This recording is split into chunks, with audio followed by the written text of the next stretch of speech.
BYD has recently announced to enter the Japanese market. Wenjie, can you please give us some framework to think about the types of Chinese manufacturing companies which are competitive internationally? Manufacturing sector covers a wide range of subsectors including auto, construction machinery, railway, robot, medical equipment, etc. While all these subsectors have their own business model and cycles, based on our research, they tend to follow the same set of development stage over time. They start with number 1, reverse engineering from the international peers. Number 2, acquiring technology know-how leveraging China's large-scale domestic market. Number 3, supply chain upgrade and integration. And number 4, export to the overseas market in scale. Different subsectors are at different stages, and we will give you some examples.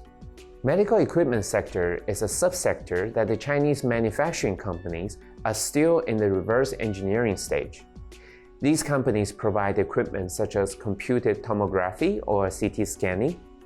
According to the Industry Association, more than 40% of mid to high-end medical equipment used in China are manufactured by international companies today.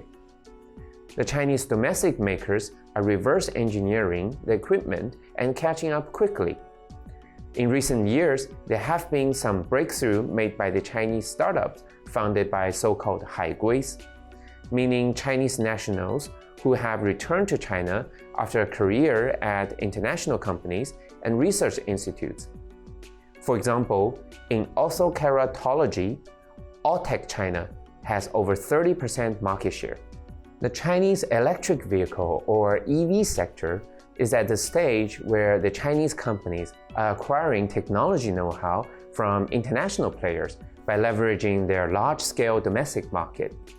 In 2018, China started allowing foreign auto companies to hold more than 50% stake in their Chinese subsidiary or joint ventures. In less than a year, Tesla started producing EVs from its first overseas factory in Shanghai. Following recent capacity expansion, Tesla's China factory has a capacity for 750,000 cars, exceeding its US factory, which has 650,000 capacity.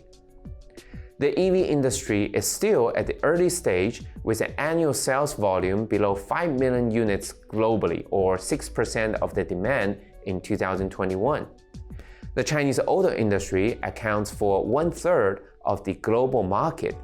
With Tesla entering China and benefiting from the growth of the Chinese market, we are seeing domestic Chinese EV companies improving their technology know-how quickly.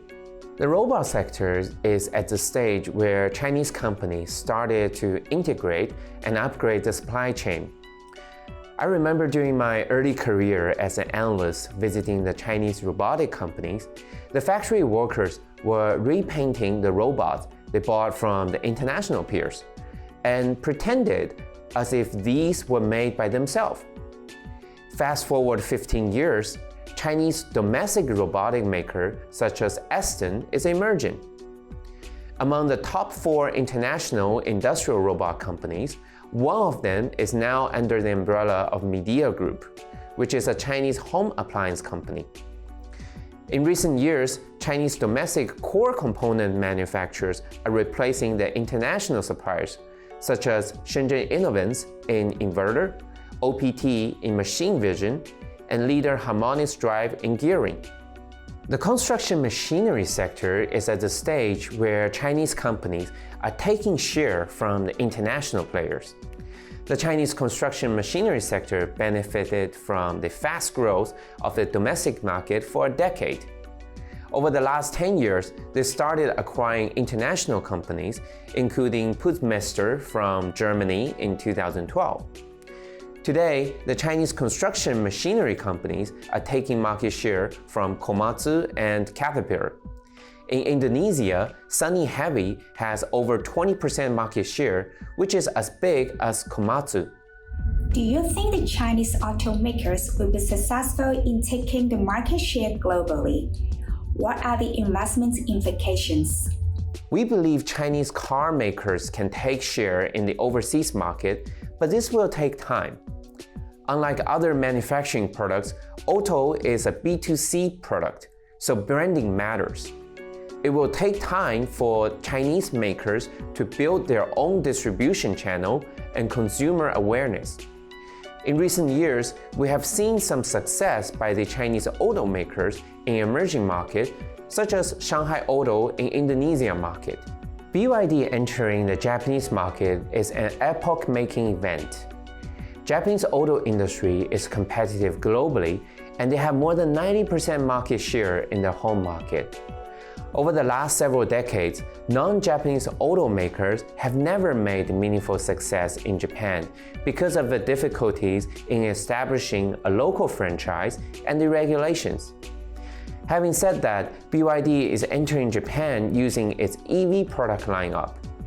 Japan has a very low EV penetration rate, below 1%, due to the lack of product offering and consumer awareness.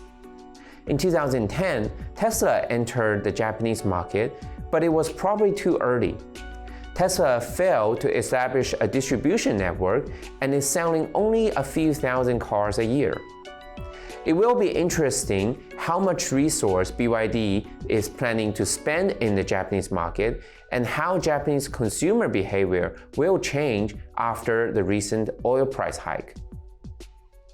The HSG China Fund holds several manufacturing companies that we believe are competitive globally, such as CATL and OPT. Our mission is to hold the best 25 Chinese companies based on their inner strengths, valuation, and relative attractiveness. We will continue to look for opportunities which best fit our investment criteria. We remind the investor that the secret sauce to success is through long-term investment. That's it for today. Thank you for watching and hope to see you again in the next episode.